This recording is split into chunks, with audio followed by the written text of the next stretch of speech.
The Labour Party are basically lying to you when it comes to illegal migration. What was a lie? And What was a lie? I'm going to tell you.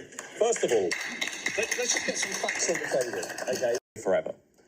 Now, do you think we should grant asylum? Sorry, the Centre for Policy... I'm going to answer the question I was asked. The Centre for Policy Study... It hasn't taken the Labour WhatsApp leaks to show there is a hypocritical culture within our socialist government. Slippery Starmer, Angela Scum, Rayner, Looney Lammy, Mad Miliband and Rachel from Accounts are holier than thou on the outside when this government, this party, is actually corrupt and nasty to its core. Do as I say, not as I do. And last night, that approach exploded during an astonishing backstage clash between the academic and substacker Matt Goodwin, a regular here on Outspoken, and the Education Minister Jacqui Smith, following their appearance together on the British Bashing Corporation's fading Question Time. Watch. Forever. Now... Do you think we should grant asylum? Sorry, the Centre for Policy... I'm going to answer the question I was asked. The Centre for Policy Study... We have no deterrent. All we have are incentives for people to come in. The only way you fix this crisis, leave the ECHR, keep British people safe, reform the Human Rights Act, also need to do that, and have an active deterrent. Those are the only three things that are going to keep you safe in this country. The Labour Party are basically lying to you when it comes to illegal migration. What was a lie? And What was a lie? I'm going to tell you.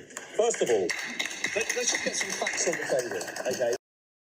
Now, Matt had been attempting for years to get on Question Time, and he did well, spitting facts that Fiona Bruce and the rest of the panel couldn't stand. Personally, I have a different approach to these things. I believe it's time for all sound commentators to boycott these types of state media propaganda outlets where if you have views even slightly to the right or slightly on the outside, you are used as a sacrificial lamb in a 5 versus 1 setup. No, thank you. Indeed, the only time the Question Time producers ever asked me, I very quickly said, hell no. But anyway, it was after the cameras were turned off last night where things got even more interesting. Matt Goodwin revealed something revealing happened on Question Time last night. We had a debate about the small boats. Then, when the credits were rolling, I turned to Smith, a Labour minister, and asked, "Why are you lying to the British people?" She replies, "Oh, do shut up." A Labour government minister. It will all be on tape. The key point is not my irritation, but this. They don't care. They don't care about lying to you. They don't care about evidence which shows their plan is failing. All they want to do, like the left always does, is shut down alternative views, speak the truth, and call them out always. And that I do agree with. As the brilliant commentator Gareth Roberts put it, I had Jacqui Smith down as one of the probably okay people in Labour. Wrong. And indeed, we are learning very fast. There are very few okay people within this government. Given we have an expense fiddler, CV swindler, Chancellor Rachel from Accounts, who couldn't even run her own LinkedIn page, let alone the country's finances. We're becoming an international embarrassment, you know. This Daily Star, front page, brutally going viral all across the world. Chancellor's Pinocchio CV in full. From 1952 to 2022, I was the Queen of England. In 1966, I scored a hat-trick to help England win the World Cup. In 1969, I was the first man to walk on the moon. In 1989, I invented the World Wide Web. In 2025, I'm learning my 4 times and 7 times tables. But as ever, it has been left to the moral, if not official leader of the opposition, Nigel Farage, to call out this utter sham. Economic figures today show we're all getting poorer again, and we're led by the most incompetent Chancellor in history, Rachel Reeves. And there are some very big questions. She said she worked for 10 years at the Bank of England, turns out it was 5.5. Said she was an economist at the Bank of England, turns out she was in customer service. And on expenses, well, she had very big problems when she worked for a bank, and as a member of Parliament, had a credit card taken away. So, here's the question. Will the real Rachel Reeves please stand up? But meanwhile, we have a Prime Minister who refuses to stand up. He refuses to face down people who are not prepared to agree with him, like our under attack farmers. It must be really incredible to be part of building, I mean actually here not just building houses, but building a community.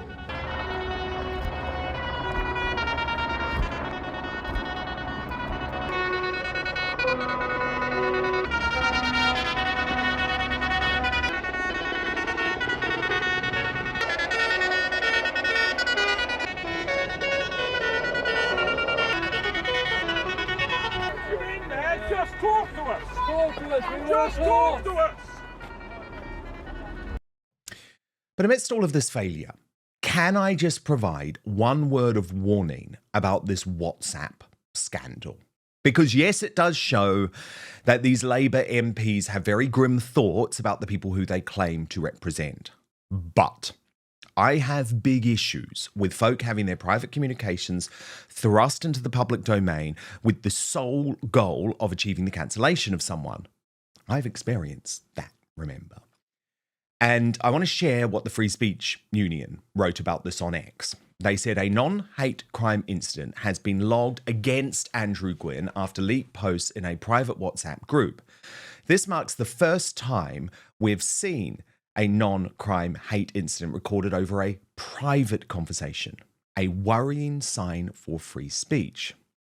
Toby Young, who runs the Free Speech Union, went one step further, writing, "No one should be prosecuted for offensive messages in a WhatsApp group. The way to avoid accusations of two-tier justice is not to prosecute more people for things said in private, but to prosecute none." And Claire Fox added, "Gwyn's vile comments equal telling contempt felt by many Labour politicians about electorate, especially the elderly. Don't forget Brexit years and open wish for older leavers to die off to overturn referendum." But Toby Young is spot on. Defending even offensive chat equals the key to free speech. And I'm delighted to welcome Baroness Fox of Buckley to Outspoken right now for today's uncancelled interview.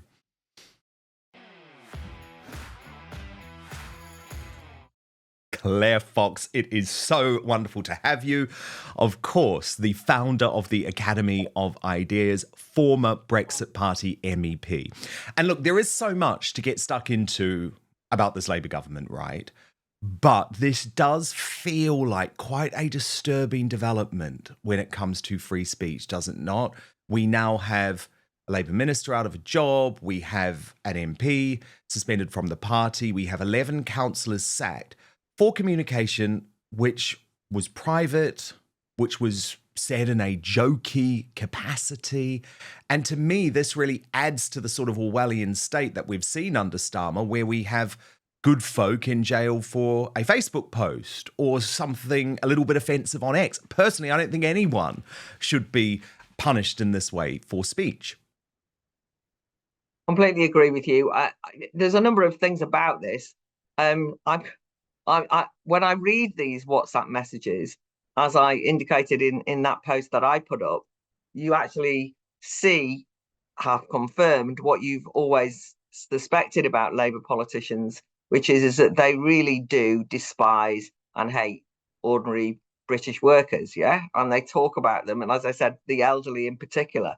But it's very important, this, isn't it? Which is, I don't necessarily want people to always feel that everything they say is being recorded or is about to be posted on X or sent to the police, right? You need somewhere where you can think aloud, where you can say things that are unpalatable. And you have to have places where you can mess around with your mates, even if what we read isn't exactly savoury. So I do not want spying on encrypted messages. And in this instance, it wasn't spying, of course. There's somebody who's snitched on it. And that drives me mad as well, because imagine a situation where every single conversation you have, every private chat could be being taped, could go live. Totally. Right?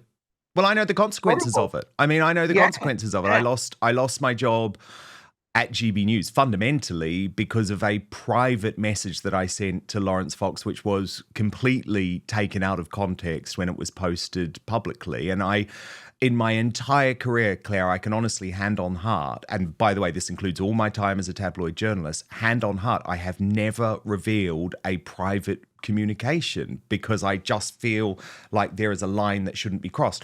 I have to say, though, Claire, I do think the right deal with these issues very differently to the left. So, for example, Susan Hall, the Labour mayoral candidate, posted today, Eamon Holmes on GB News has just said that he finds the WhatsApp comment from the MP about the pensioner dying before the next election funny. Obviously, we all find different things funny. Now, what I like about what Susan Hall has done is, yes, she's expressed her, I guess, irritation that Eamon has a different view on this, but she hasn't said, let's cancel Eamon Holmes, let's get him sacked from GB News. You know, we can have these debates about things without immediately, I think, suggesting that people lose their entire role. And by the way, I think the comments were vile.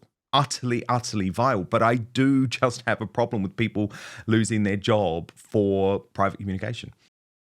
The reason you're watching this show is because you know that these days, and we've been discussing it lots at the moment, it's impossible to trust the mainstream media or the so-called fact checkers who claim to patrol social media. And that's for a very good reason, given the Brexit debate, COVID debacle, and demonisation of Donald Trump. But I've got the solution for you. Today's sponsor, Ground News, created by a former NASA engineer to provide you with the only safe way to consume the headlines, is going to solve so many of these issues. Go to ground.news/outspoken to check it out for yourself, by the way. But I want to show you this incredible website and app in action. So let's take the recent story we've discussed at lots of Outspoken of Elon Musk's fallout with Nigel Farage over Tommy Robinson, which the left-wing legacy media tried to whip up to destroy all three men, actually. And by looking at Ground News, you can see very clearly that it's collated the 230 sources on this story in one place. But what Ground News instantly shows is how the story is being covered by the media and broken down by whether those media organisations lean to the left or right, illustrated by its biased distribution service, which features on all stories. Then you can scroll down and actually see every article about the topic broken down by the political position or ownership of the publication. So in this case, it shows quite clearly that Fox News gave a fair analysis compared to Mediaite and The Independent, which did not, lambasting the men as morons with big egos without actually looking into why this split happened and how it can be resolved. What's more, Ground News gets to know you personally, providing you with the news stories you're interested in, while also analysing your own biases and coming up with potential blind spots you might not be hearing about because of your media consumption. And look, I know you love the news, that's why you're watching Outspoken, but you don't trust the legacy media. But what Ground News does is give you the tools to understand the truth about what is going on in the world. It is the only way I read the news now, allowing you to see through media bias and manipulative narratives with no more relying on the MSM to define what's really going on for you. So go to ground.news/outspoken to check it out. You can subscribe through my link today for 40% off the Vantage plan, which is what I use for unlimited access. And I should say, by the way, Ground News is a really great organisation. It is subscriber funded, and by supporting my sponsors like Ground News, you also support my work too. And for less than a Netflix subscription, you can get all the world's news in one place and think for yourself. It really has been a game changer for a news junkie like me. So let me just repeat the address. It is linked in the show notes below, or you can click on the QR code if you're watching on screen. But the address, ground.news/outspoken. But now, back to the show. I think that the difficulty we've got with this one is that, sadly, more and more people on the right, I mean, remember, I'm historically from the left, so I don't count myself in the right tribe. But anyway, that to one side. I actually think that many people on the right are actually in danger of playing this game, though, because there's far too much enthusiasm to cancel people on the left, as it were, from people on the right. And I understand it. You know, it's like give them a taste of their own medicine. They're anti-free speech. So if we can do a gotcha on them, great, we'll go for them. But actually, that legitimizes the notion that you should be cancelled for something you've said privately or something you've said on social media. So I don't want anybody to call for anybody to be sacked in that way. Now, it's up to organisations. I mean, if the Labour Party want to get rid of someone from their party because it's revealed something about them that they disagree with, fine. I'm afraid I'm afraid probably this is something which they've done out of embarrassment rather than anything else. But it's more the kind of gotcha, you know, we're going to show you what somebody said off the record. And we all know, I mean, forget how vile we think those comments are. There is such a thing as black humor, right? There are lots of times that people in all sorts of circumstances make jokes, inappropriate jokes, to their mates about things which you wouldn't necessarily make public. And I think we have to protect that private sphere. I think would be impossible to live if we all spoke as though we were following a script, as though it's like compelled speech. You know, you basically have to say what you think will go down with bosses or the public or whatever. And I don't want to live like that, because I sometimes want to explode with rage, say something inappropriate, or, you know, or sometimes just when you're thinking out loud, you're actually saying, is this a mad thought? I've just thought maybe we could do this. And then you kind of retract it, but that's almost how you realize it was a stupid idea in the first place. You gave voice to it. Otherwise, we will all sound like Keir Starmer, you know, spun beyond any credibility at all, reading things out in a monotone, robotic fashion, saying the right thing. But that's not what anybody wants. It destroys authenticity in politics. That's the danger with this. Well, indeed. I mean, he is a robot. He would not speak to the farmers. We saw that. But I also think, critically, Claire, he would not speak to some of the families and friends of the victims of the Southport massacre when he visited that city and emotions were running high, which to me was such a failure of leadership. But can I ask... Sorry, no, you go. Well, no, because I just wanted to say, I mean, the Southport, I've actually commented before on how badly handled Southport was when he went there. His inability to be human in a way, yeah, and that inability to understand the febrile and very raw atmosphere in Southport actually indicated that huge gap between the political elite and ordinary people's understandable and righteous fury. But on the farmers issue, which you showed the clip of yesterday, I mean, I'm so incensed by this, because he took the time to do an interview in relation to why he didn't speak to the farmers, in which he actually impugned the reputation of the farmers and effectively blamed them for problems with the NHS. And he had no choice whatsoever but to make this ridiculous attack on family farmers through the attack on inheritance tax, because otherwise people will be dying on trolleys in the NHS and so on and so forth. So he doubled down and made it worse.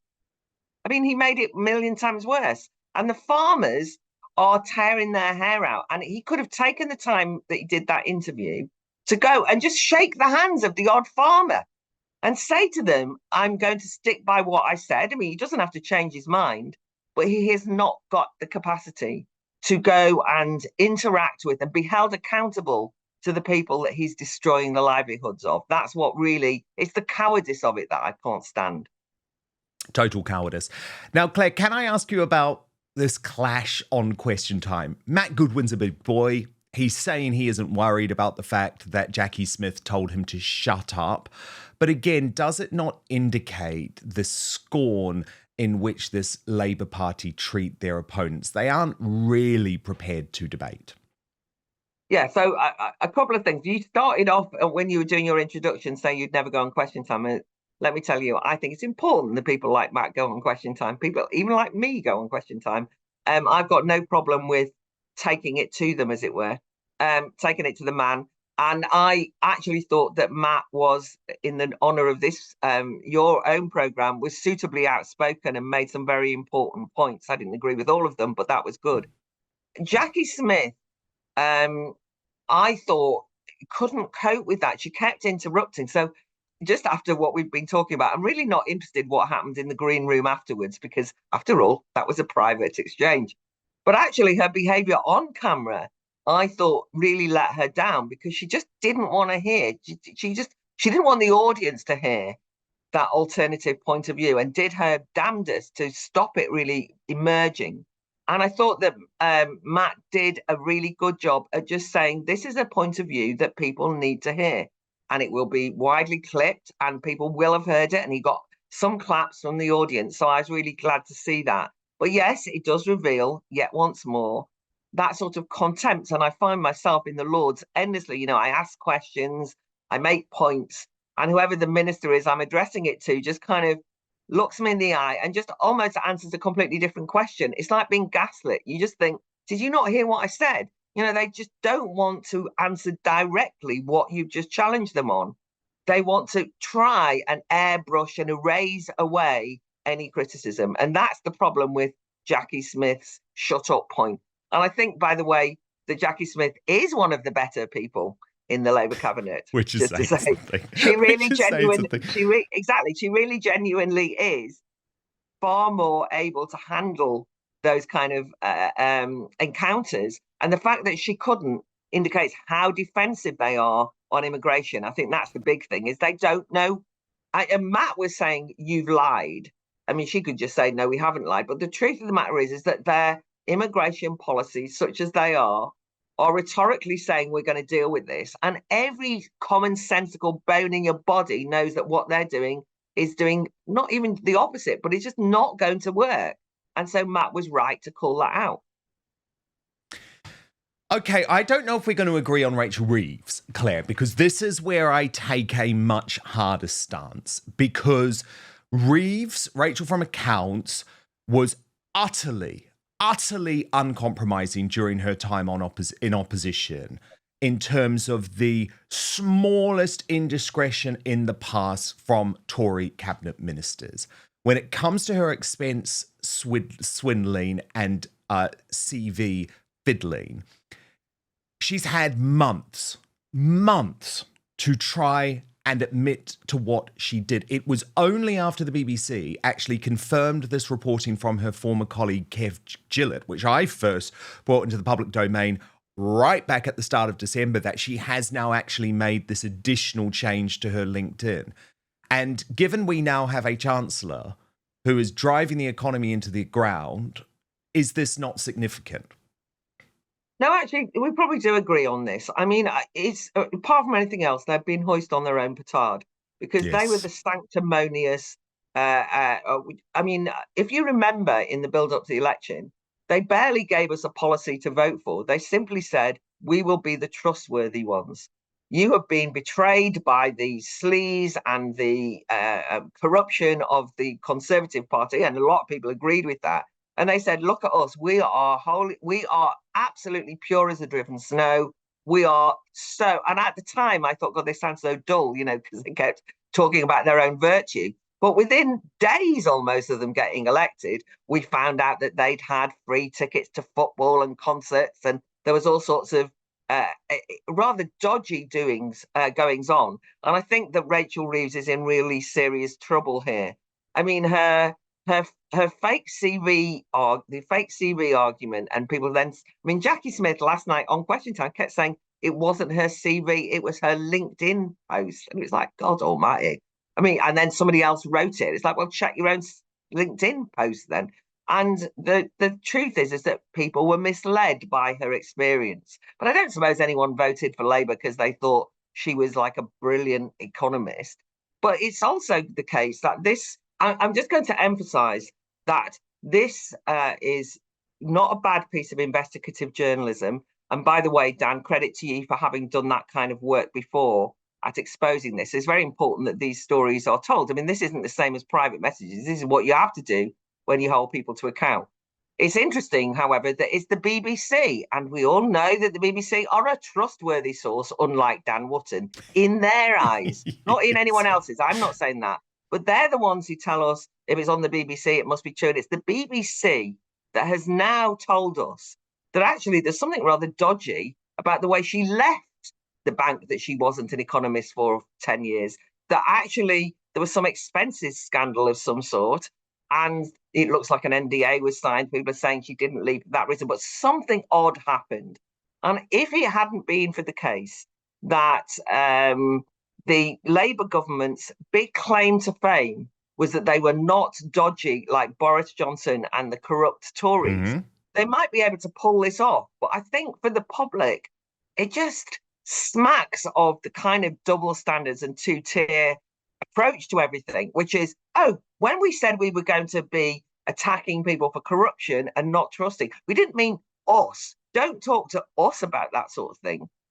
The only slight qualm I have is that I do want to see the back of Rachel Reeves. And I'd rather that it was that she was dispensed with because she made such a mess of the budget. Because we've already mentioned she is likely to destroy British agriculture, substantially damage farming. Her national insurance contribution in employers is really having a terrible impact on the hospitality industry, on hairdressers, on anyone who employs anyone, right? It's been pretty disastrous. And I always want to be, I'm the Academy of Ideas, for God's sake. I'm one of those kind of like, we don't want to do people over for petty reasons. Let's get them on the big stuff. There's plenty of political disasters associated with Rachel Reeves in terms of her role as Chancellor that should lead her to being rather quietly or loudly removed from the cabinet, in my opinion. And I want her to be held to account for that rather than her dodgy CV. Me too. I think that will probably only be a matter of time, given the current state of the economy. Thank you so much for watching Dan Wootton Outspoken. Please click on my face just to the bottom left to subscribe to this brand new independent news source and turn on the notification bell so you'll be alerted to our brand new live shows, uncancelled interviews, and special royal episodes. Outspoken is also now available as a podcast, so you can listen to the show every weekday on the go, wherever you are.